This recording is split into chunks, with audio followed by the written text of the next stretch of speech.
나오려고 하니 출국 허가가 안 나요.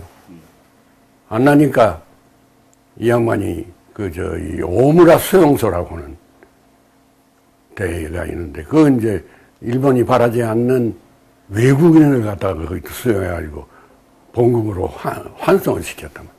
그런데 그 외국인은 표면적인 얘기지 전부 조선 사람이었어요. 그래, 이 양반이 거기 가서 나 조선 사람이다. 그러니까 조선으로 보내다오. 허니 안 되겠다. 당신은 일본 사람이다. 이래가지고 거절당했어요. 그래, 하루는 우 박사 언제 나오시나 하고 기다리고 있는 중에 연락이 왔는데, 호적 등본을 하나 떼서 보내다오. 우범선은 일본에 있으면서도 장남의 출생 신고를 한국의 본적지에 해놓았던 것이다.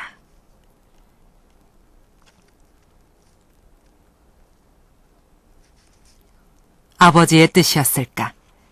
다행히 우장춘은 이중 국적자가 돼 본인의 선택에 따라 한국행을 이룰 수 있게 된다.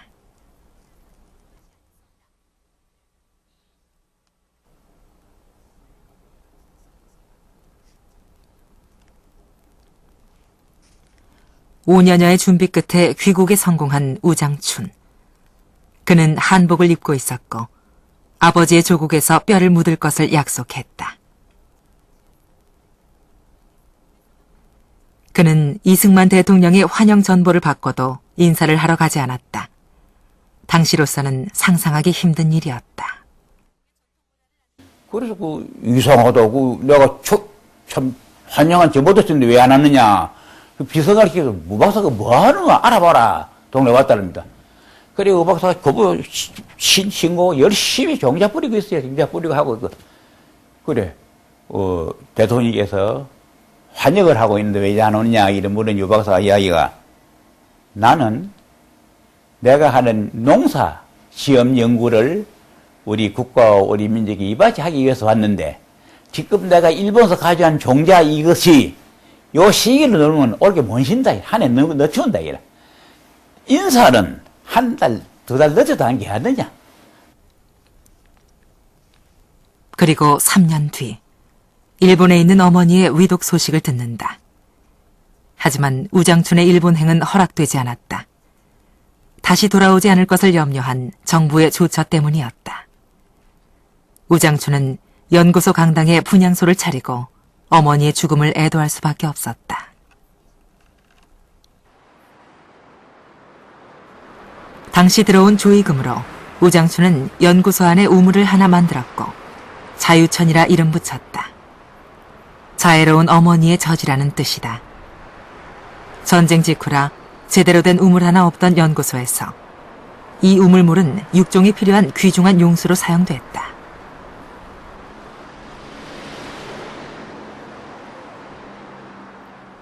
그리고 우장춘은 매일 아침 이곳에서 세수를 하고 우물 주변을 청소하며 하루를 시작했다.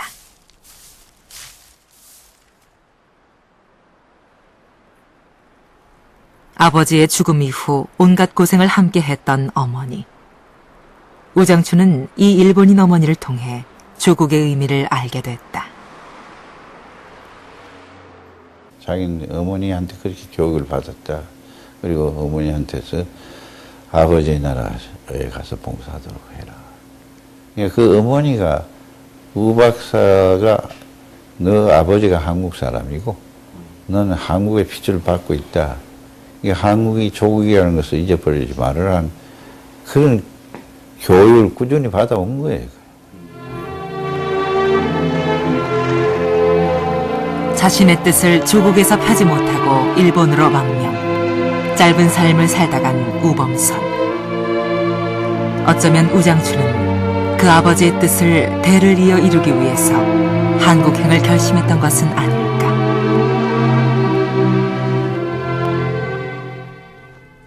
그런데 우장춘은 한국에 오자마자 뜻밖의 난관에 부닥친다. 연구소 안 자취생활도 열악한 연구 조건도 아니었다. 그것은 농민들의 불신이었다. 오랫동안 관으로부터 혜택이란 걸 받아본 적이 없었고 또 종자는 일본 것이어야 한다는 믿음이 뿌리 깊었던 것이다.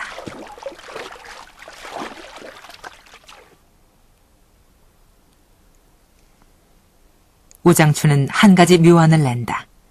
그것이 바로 씨 없는 수박 시식회였다.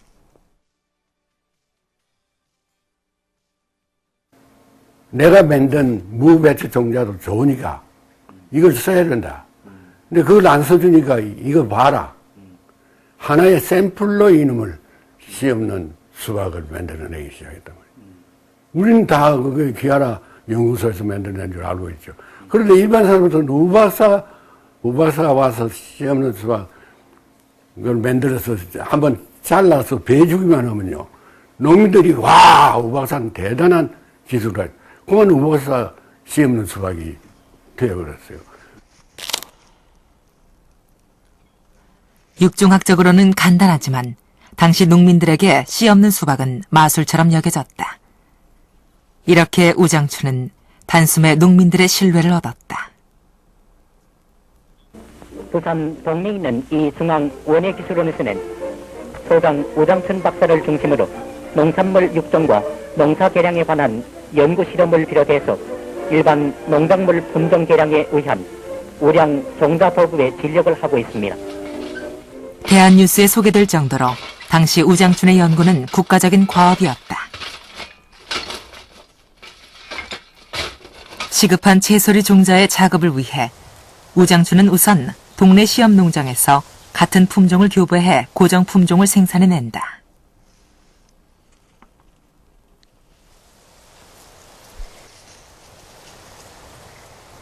그리고 2단계로 진도를 채종장으로 선정한다. 섬이라는 특성상 원치 않는 다른 꽃가루가 들어올 가능성이 적은 때문이었다. 그렇게 해서 종자 작업에 착수한 지 5년도 안 돼 38섬의 원종 종자를 생산하는 데 성공한다. 드디어 배추와 무의 종자를 자급하게 된 것이다.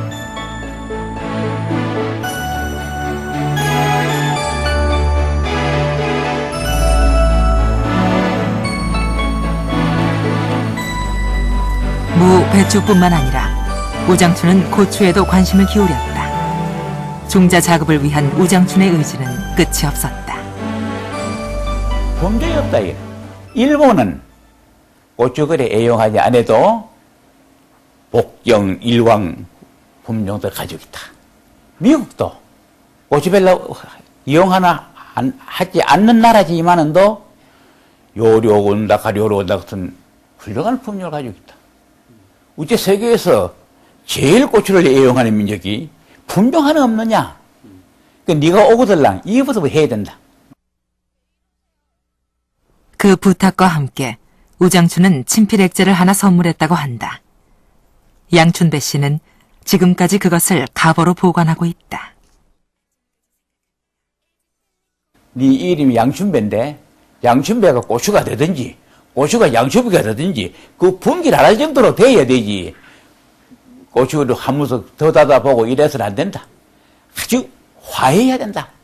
그러면서 이제 화족하는 거적으로 나한테 주면서 내가 일부서 썼는 게지만은도 이거 정신이 이런 정신으로 해야 품종이 나올 것이다. 그렇게 품종이 수월하게 나오는 건 아니다.